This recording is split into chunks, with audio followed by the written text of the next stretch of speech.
first, I want to tell you that we had a contest of Clay Aiken fan art. And we had something like 30 entries and a couple of hundred different votes on which painting or drawing was the best of you. And we got things like stained glass windows. And, aren't they amazing? Aren't they? Tell me about that. That's got to be really weird. You're a stained glass window. Well, you know, they are very creative and extremely dedicated, and I don't know what to tell you about it other than the fact that, I mean, I'm kind of always amazed and surprised. It seems like every time I think that they, you know, maybe one of my favorite stories ever now. I loved this show Jericho that was on CBS. Kiana Parler, who sings with me, and myself just we watched the show religiously, and I got people who I was friends with to watch it, and got really upset when it got canceled by CBS. And I have this blog on my fan site that the fans who signed up can read, and I started blogging about Jericho and how much I loved it and told them, please, you have to watch it, we got to get the ratings up, so on and so forth. And when it got canceled, I blogged how upset I was about it, and I said, see what you can do to get it back on the air. And literally, they sent nuts, pounds and pounds of peanuts and all different kinds of nuts to CBS. And let me put it this way, they harassed CBS so much that the show is coming back on the air on 7 episodes next year. And they don't, TV networks don't do that. But they're that dedicated and that creative, and, you know, I can't figure out what to say about that. But wow. Wow, indeed. Wow, indeed. Now, we were kind of a cheap contest because we didn't have a prize for the winner, whoever was drawing. Instead, we gave a pair of tickets away to Make-A-Wish. Oh, great. Instead. And that leads me to my next couple of questions here. That was really what a lot of your fans wanted. They wanted to continue in the same kind of charitable work that you've been doing, and they all thought that, you know, donating to Make-A-Wish or Ronald McDonald's House or something like that would be perfect, and that would be a way of honoring you. So I want to ask you about the different kinds of charity work that you're doing and how you being famous brings more attention to those. Well, I mean, I hope that me being famous brings more attention to it. I think that's the kind of the wish or the responsibility of anybody who does this. You know, I started out, I kind of feel like certain things that I do are kind of the intersection of what I was doing before I started singing for a living, and now I was a special ed teacher and saw so many, you know, obviously when you're a teacher and you're in the public school system, you see a lot of need.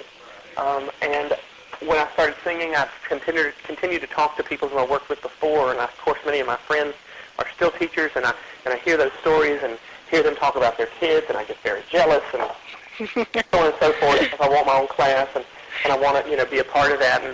And I kind of realized, well, you know, I've got an opportunity I can't be in the classroom, but maybe I can help, you know, raise some money and some awareness for some of the things that my friends are doing in their classrooms, or so on and so forth. And you know, once you start working with something like that, whether it be the Buble Aiken Foundation, which is the organization that I co-founded with a friend of mine who actually got me to audition for Idol.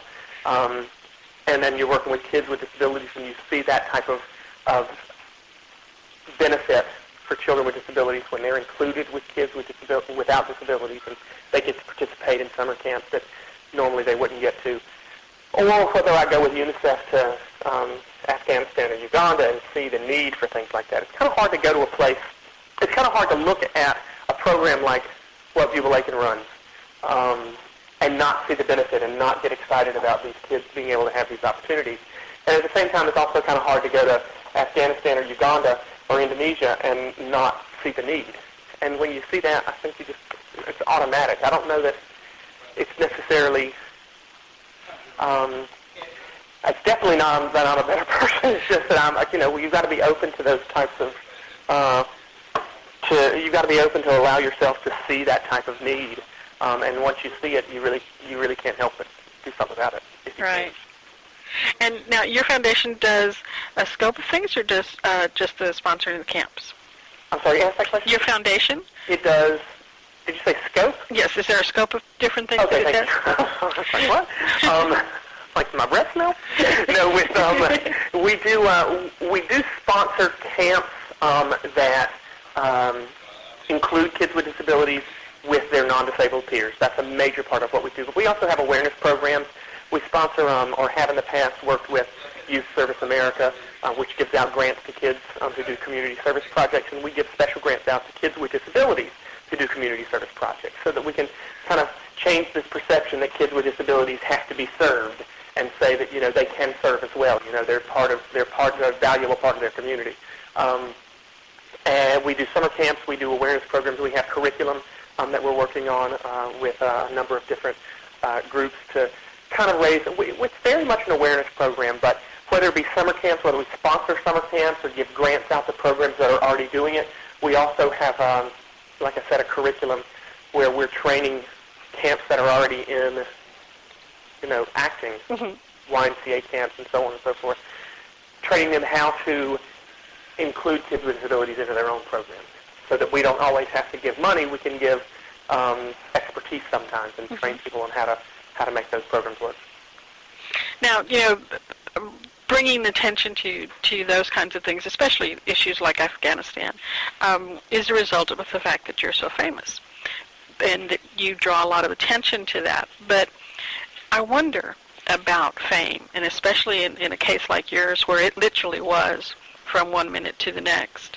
You literally were a contestant, and then you were a winner, So that kind of stuff.